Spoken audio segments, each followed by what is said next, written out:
கடவுள் பாருங்கள், நமக்கு எவ்வளோ நல்லது இந்த பூமியில் வச்சுட்டு போயிருக்கிறாரு. ஆனால் அந்த பூமியை நம்ம என்ன பண்ணிகிட்ருக்குறோம், கொஞ்சம் கொஞ்சமாக விஷம் வச்சு கொன்றுக்கிட்டு இருக்கிறோம்.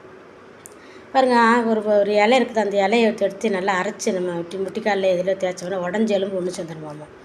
அதுக்கு எலும்பொட்டின்னு சொல்லி அதுக்கு ஒரு இலை, ஒரு செடி இருக்குது, ஒரு இலை இருக்குது மக்களை, அது வலுவலுன்னு இருக்குது ஆச்சுங்களா. இப்படி இயற்கையில் நமக்கு எல்லாமே கொடுத்துக்கிறாரு. ஆண்டவர் பாருங்க, முடியை கருப்பாக்குறதுக்காக என்னென்னத்தையோ போட்டுக்கிட்டு தலைகளை போட்டுக்கிட்டு அந்த முடியை போட்டு கலர் கலராக ஃபஸ்ட்டு ஒரு வெள்ளையாக இருக்கும், அது ஃபஸ்ட்டு வந்து கருப்பாக இருக்கும், அதுக்கு அடுத்து ஒரு கலராக இருக்கும், ஒரு மாதிரி ப்ரௌன் கலராக இருக்கும், அதுக்கு கீழே வெள்ளையாக இருக்கும். இப்படி மூணு கலரில் வந்து ஜனங்க முடிங்கள் பார்த்திங்கன்னா வெள்ளை அடிச்சுட்டு சுற்றுவாங்க. எதுக்கு மக்களை, இயற்கையில் நமக்கு கொடுக்கப்பட்டிருக்கிறது கொடை வெள்ளல் தான். அது முடி அவனுக்கு வந்து சிரசின் முடி வெள்ளையாகிறதுக்காக அந்த பைபிளில் சொல்லப்பட்டிருக்குது. சிரசின் மயிர் வந்து வெண்மை ஆகிறதும் கருப்பாகிறதும் அவரோட சித்தம். அதை விட்டு போட்டு நீங்கள் வந்து அது வந்து வெள்ளையாகிடுச்சுன்னு சொல்லி கருப்பாக்கினா மட்டும் நீங்கள் பழைய இளமைக்கு 16 வயசாக திரும்பிடுவீங்களா? ஒன்றும் இல்லை, அதே பழைய வயசு தான்.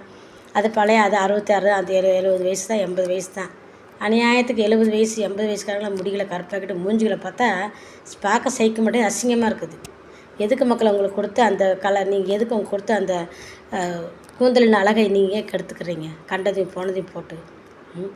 நல்லா இது பண்ணி பார்த்துக்காங்க மக்கள். அதுக்காக நல்ல எண்ணெய் தேய்ங்க, நல்லா உங்களுக்கு எண்ணெய் தேய்ச்சி, அதுக்கு சொல்லப்பட்டிருக்கு, பைபிளில் சொல்லப்பட்டிருக்கு, நல்ல அழகான கூந்தலுக்கு எண்ணெய் தேய்ச்சி நல்ல அலங்காரம் பண்ணி நீங்கள் நல்லா இது பண்ணுங்கள். அதை விட்டு போட்டு இந்த மாதிரிலாம் கருப்பாக டை அடிச்சுக்கிட்டு கலர் அடித்தா அப்புறம் பார்த்திங்கன்னா அதுக்கு இப்போ கேன்சர் வருதுன்றாங்க, அது வருதுன்றாங்க, இது வருதுன்றாங்க. எதுக்கு மக்களே இதெல்லாம்?